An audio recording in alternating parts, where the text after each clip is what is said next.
Baper, bawa perasaan. Sedang bahagia ya? Apa? Sedang kecewa? Oke, apapun perasaanmu, yuk obrolin di sini. Assalamualaikum warahmatullahi wabarakatuh. Waalaikumsalam warahmatullahi wabarakatuh. Yuk ya. Yuk ya. Ya yuk, ya yuk. Oke, Maris. Mantap sekali. Senang sekali UE alias Yuk ya berjumpa lagi dengan millennials di seluruh dunia bersama ciwi-ciwi di studio yang sudah datang sejak tadi sebelum matahari terbit. Oke, millennials, seperti biasa kita mau bahas tentang isu-isu yang lagi tren, isu-isu yang lagi panas, isu-isu yang lagi hangat, sehangat Bakwan.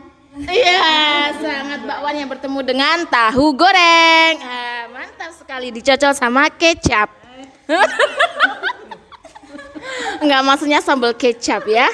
Jadi sehangat itulah hubungan kira-kira yang diinginkan oleh millennials di studio. Seperti gorengan yang penuh dengan cabai. Nah, oke millennials, kita mau bahas apa nih? Kira-kira ada yang tahu nggak? Wah, ini sepertinya ada yang wanita apa? Berkalung sorban? Apa wanita berkalung sajadah? Ya, kita mau bahas tentang perempuan. Tepuk tangan untuk perempuan di seluruh dunia. Oi.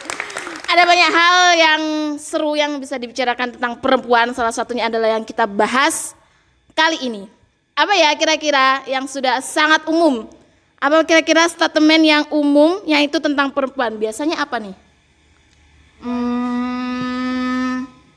Apa Perempuan selalu benar. Iya, nah itu perempuan selalu benar. Apakah benar bahwa benar-benar adanya perempuan yang benar? Ya, ya, kita mau bahas tentang perempuan. Perempuan selalu benar versus perempuan selalu disalahkan. Jadi sebenarnya perempuan itu selalu benar apa selalu disalahkan? Nah, ini kita mau memecahkannya di sini. Setuju nggak nih milenial, ciwi-ciwi? Setuju. Pasti kalian juga punya nih, sering kan di posisi ini. Kalian di sini kan perempuan-perempuan semua ya? Enggak juga. Oh, ya kebetulan yang di studio ini semuanya adalah ciwi-ciwi minis berkerudung minis ya. Jadi sering ya. Namanya perempuan itu katanya selalu benar tapi juga kadang disalahkan. Nah, ini kan membingungkan ya, ciwi-ciwi ya. Benar nggak? Bingung nggak? Kalian bingung nggak sih? Bingung banget. Membagongkan. Membagongkan. Apa itu? Perang ini. Ya. Jadi kita langsung saja ya. Nanti kita mau sharing dengan Bundis, Bunda manis kita yang selalu memberikan pencerahan. Tepuk tangan dong untuk Bundis. Oke, Bundis, kita mau nanti tanya-tanya nih. Sebenarnya perempuan ini selalu benar, apa selalu disalahkan kalau menurut Bundis? Assalamualaikum warahmatullahi wabarakatuh. Waalaikumsalam warahmatullahi wabarakatuh. Ada dua jargon yang saling kontroversi sebenarnya. Yang satu mengatakan perempuan itu selalu benar. Artinya perempuan nggak pernah salah. Yang kedua, perempuan selalu disalahkan. Nah, itu. Pertanyaannya, yang bilang jargon perempuan itu selalu benar itu sebenarnya siapa sih? Laki-laki. Oh enggak, perempuan. Anak ke emak-emaknya. Sementara yang bilang jargon bahwa perempuan itu selalu disalahkan itu siapa? Perempuannya. Ciwi-ciwi. Jadi dari dua jargon itu mana yang benar? Apa hubungannya dari dua jargon itu? Itu kan kontroversi. Apa hubungannya? Perbedaan sudut pandang. Perbedaan sudut pandang. Dua jargon itu sebenarnya ada satu titik benang yang bisa dihubungkan bahwa sebenarnya dalam diri setiap orang itu nggak mau disalahkan. Ya, Mau laki ketika relasi anak ke orang tua, kemudian pasangan laki ke perempuan atau perempuan ke laki-laki itu nggak mau disalahkan gitu. Maka ketika laki-laki bilang perempuan selalu benar, nanti perempuan bilang perempuan selalu disalahkan, kira-kira kan seperti itu. Nah, ini menarik nih. Iya. Kira-kira ada pertanyaan nggak terkait dengan itu? Ayo. Kenapa bisa keluar seperti itu? Ayo ciwi-ciwi, barangkali ada yang punya pengalaman nih selalu disalahkan, entah itu disalahkan tetangga, disalahkan siapa ya? Salahkan mertua atau yang sudah punya mertua? Iya. Siapa nih? Atau siapa yang punya pengalaman disalahkan atau dibenarkan? Ayo. Ciwi-ciwi. Nah, ini kayaknya ada nih yang mau curhat-curhat. Di sini ada ciwi-ciwi berloreng-loreng. Kita panggil saja Miss Loreng. Ya, silakan. Tepuk tangan untuk Miss Loreng.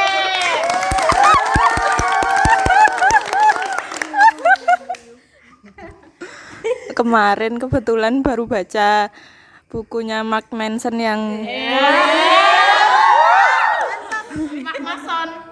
siapa sih? Apa ya judulnya lupa. Ya itu, sebuah seni untuk bersikap bodoh amat. Di salah satu babnya, kalau nggak salah, semua orang tuh pengennya tuh menjadi yang paling benar. Maksudnya nggak mau disalahkan, dia maunya pengen jadi korban, nggak mau, pokoknya kayak nggak mau tanggung jawab gitu loh Bu. Playing victim gitu. Gitu pengalaman saya. Miss Loreng. Oke, Miss Loreng ini luar biasa ya. Ternyata dia ini suka baca buku gitu. Ya, sebuah seni untuk bersikap bodoh amat. Nah, oke, kita langsung saja minta tanggapannya Bundis ya, ciwi-ciwi, tentang pengen jadi korban tadi Bundis. Itu tadi ya, ketika dua jargon itu tadi dihadapkan, sebenarnya dua jargon itu tidak, dalam realitas tidak benar semuanya. Jadi bahwa perempuan selalu salah atau perempuan selalu benar atau perempuan selalu disalahkan itu dua hal yang menurut Bundis tidak benar semuanya. Artinya semua orang itu ada peluang untuk melakukan kesalahan. Iya, ada Nah, ada peluang untuk melakukan kesalahan. Jadi tidak selamanya benar, juga tidak semuanya salah, tidak selamanya salah gitu. Nah, posisinya sebenarnya seperti apa sih? Kadang-kadang kita pada posisi yang kok kemudian bisa terjadi sih jargon itu di masyarakat. Nah, ini kan ada satu pertanyaan besar, kenapa sih kok misalnya tadi ya, ini sebenarnya muncul di kelompok laki-laki, yang satu muncul di kelompok perempuan. ya perempuin gitu. Ciwi-ciwi gitu ya. Nah, Piwin. gimana? Piring. Iya. Jadi sebenarnya jargon itu kan sebenarnya sebuah sindiran gitu.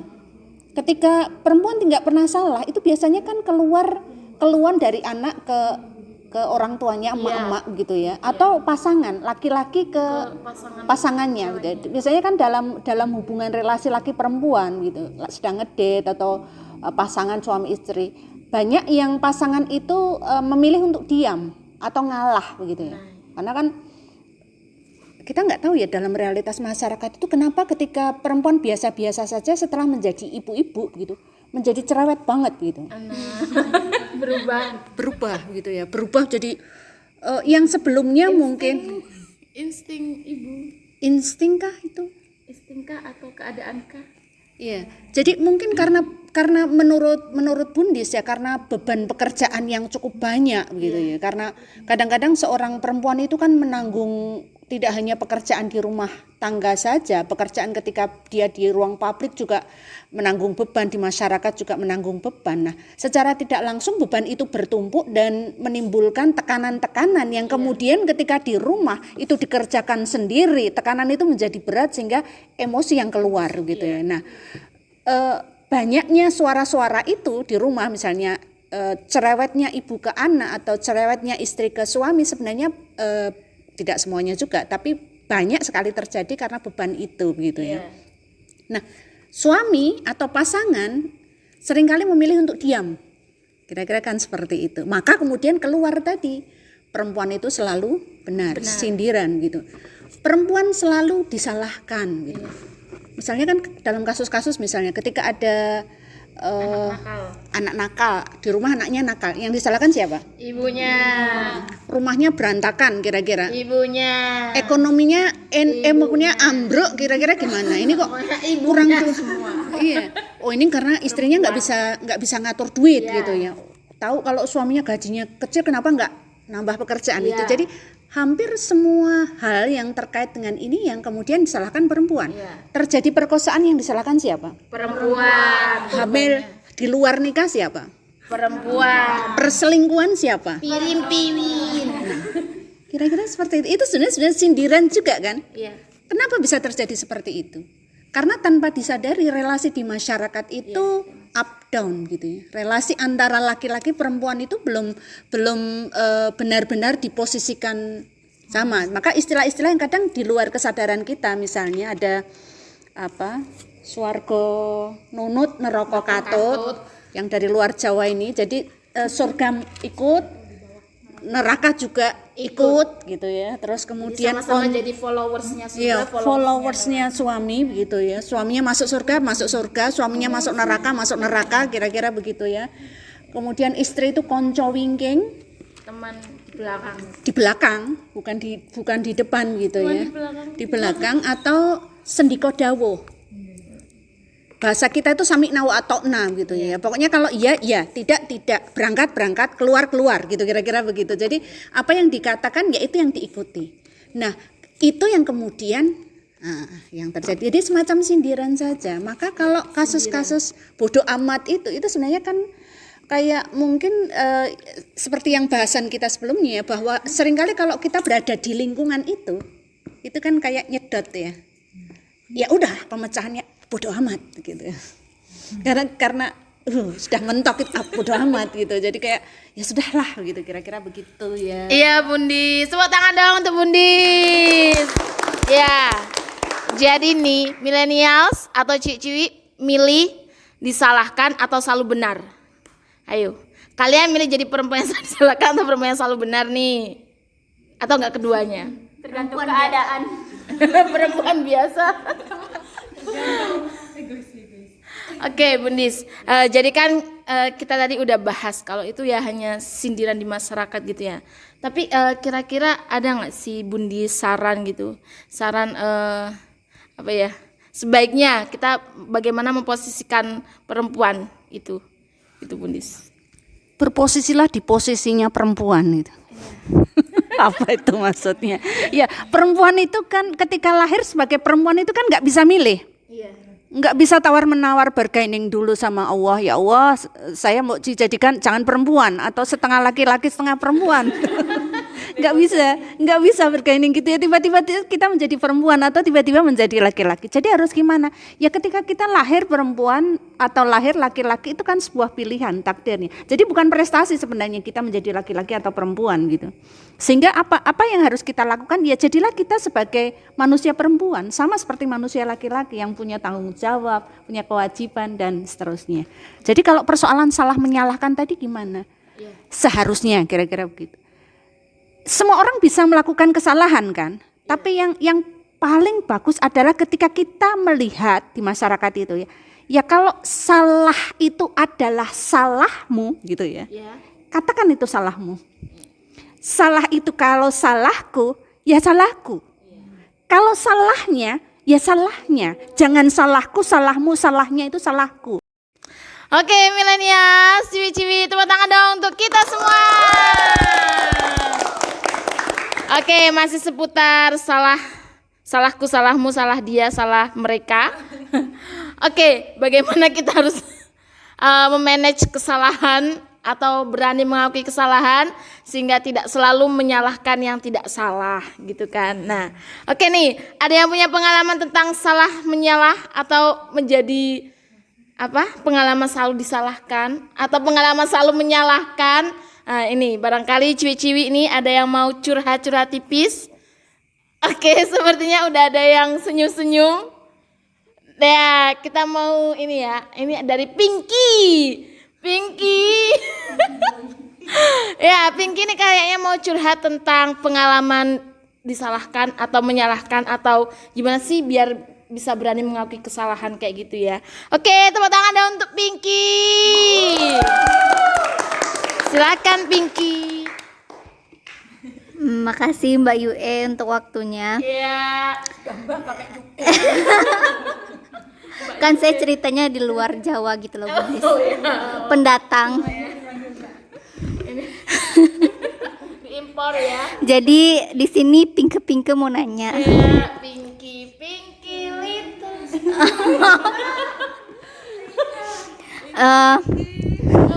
Bu, ya udah silakan Pinky.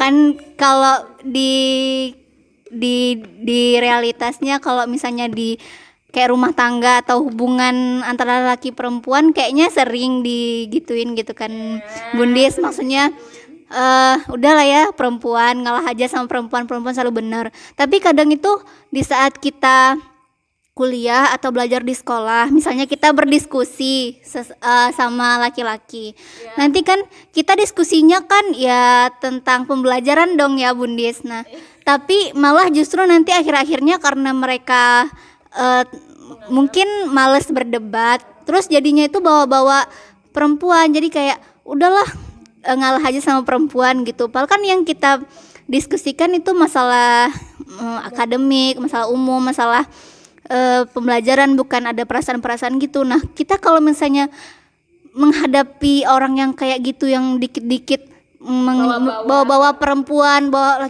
perempuan laki-laki gitu, gimana ya, Bundis? Terima kasih. Iya. Iya, sebenarnya kalau ada apa sikap-sikap seperti itu kan sikap-sikap yang tidak profesional ya, tidak profesional. Artinya ada di ruang-ruang tertentu ya. Kita posisikan diri kita ya sesuai dengan porsi kita ya, bahwa ketika menjadi mahasiswa, ketika menjadi siswa di kelas begitu kan punya hak dan kewajiban yang sama. Nah, kalau kemudian ada misalnya laki-laki 1, 2, 3 yang kemudian seperti itu ya, selama itu tidak mengganggu dalam pengertian kita mau berbicara atau berpendapat kemudian nggak bisa berpendapat, nah itu baru menjadi masalah. Artinya kan itu kan respon pasif dia kan, dia nggak mau memberikan pendapatnya gitu karena dia punya pandangan seperti itu. Menurut Bundis sih ya enggak terlalu perlu kita risaukan sih begitu ya. Artinya kan itu saya rasa tidak semua orang seperti itu, 1, 2 kasus seperti itu. Beda kalau kemudian itu ada di posisi dosennya, pengajarnya. Nah, ini menjadi persoalan berbeda begitu ya, karena dia memegang kunci. Kalau itu kan dia peserta, yang satu pasif ini dan seterusnya. Selama kita enggak terganggu dengan kemudian jangan ngomong, jangan ya begitu, enggak masalah. Kita bisa terus saja begitu. Gitu yuk Mbak E. Yes, ya. Oke, tepuk tangan dong untuk Pinky.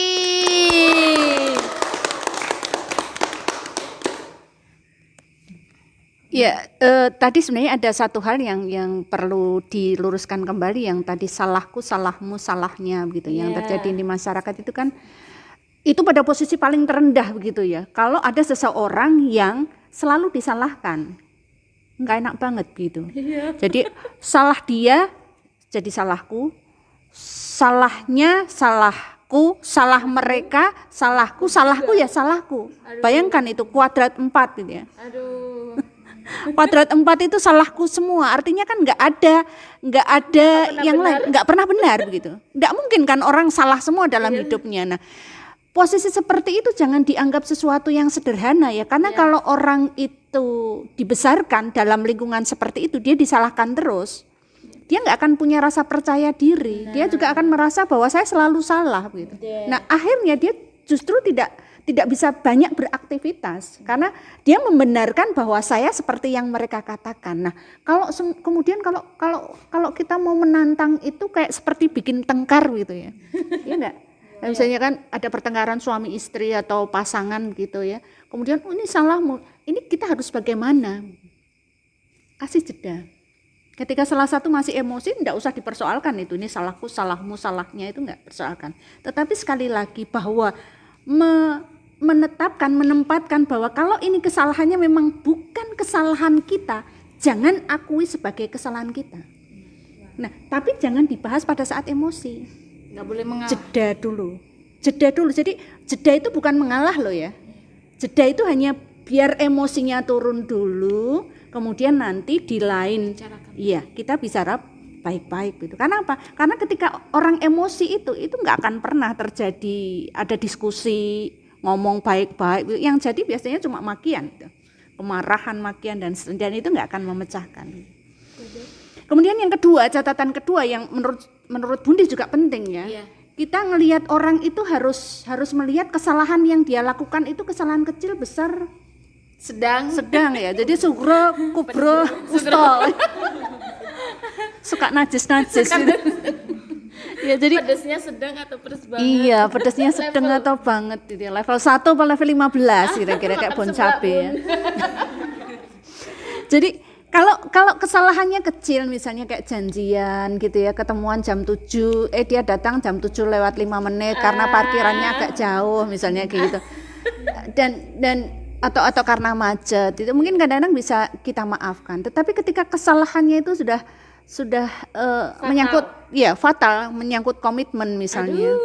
Atau tidak menghargai misalnya mau akad jam 8 misalnya ini ya, datangnya jam 11 siang. Ketiduran gitu ya. Mau angkat ketiduran. Akad tok ketiduran gitu ya, atau lupa gitu. Ini sudah tanda-tanda enggak bagus tuh ya. Artinya parah, sudah parah gitu. Dan banyak orang yang menganggap ya enggak apa-apalah dimaafkan. Hati-hati, kita harus bisa membedakan antara yang sugro wustoko bro tadi ya. Jadi diri kita sebagai manusia bisa berdiri menempatkan salahku, salahmu, salahnya sebagai salahku, salahmu, salahnya ketika kita bisa membedakan ini kesalahan yang bisa dimaklumi dan seterusnya. Yang ketiga, catatan kita adalah bahwa sebenarnya tidak ada persoalan kita itu bisa berapa kali melakukan kesalahan. Semua orang itu punya peluang melakukan kesalahan. Iya. Sebaik-baik orang itu bukan seberapa banyak dia melakukan kesalahan, tetapi seberapa sering dia mudah mengakui kesalahannya sebagai kesalahannya dan kemudian minta maaf. Point of Kalau kita ketemu dengan orang yang mudah secara lisannya minta maaf, itu pertanda orangnya baik. Tetapi kalau orang kamu minta maaf dong, kamu minta maaf nggak mau tetap gitu ya. Hati-hati, ini nanti akan menyedot energi positif kita dalam kehidupan sehari-hari. Gitu kira-kira Bundis yang sudah termegap-megap gitu ya. Ya, tepuk tangan dong untuk Bundis. Luar biasa sekali pembahasan tentang salahku, salahmu, salahnya. Ya. Jadi sebenarnya tidak ada ya yang namanya perempuan selalu salah atau perempuan tidak pernah salah. Ya, oke. Intinya apa tadi? Mau mengakui kesalahan hanya diri. Oh, bukan. Salah lirik. Salah apa? Salah server. Maaf ya. Oke, millennials. Semoga apa yang kita bahas ini bisa memberikan pencerahan, bisa memberikan sedikit suntikan untuk membangun semangat menjalani hari-hari yang indah bersama dia. Dia siapa? Dianya dia. Nggak boleh ya, nggak boleh jadi pelakor. Kan kita udah bahas kemarin ya. Dianya kamu aja ya. Oke, tepuk tangan dong untuk ciwi-ciwi di studio, Bundis dan juga millennials. Oke, itu aja ya. Jangan kangen sama Yuk ya. Yuk. Oke, yuk ya. Oke, sampai jumpa milenial. Assalamualaikum warahmatullahi wabarakatuh. Salam rindu dari Yogyakarta. Bye bye.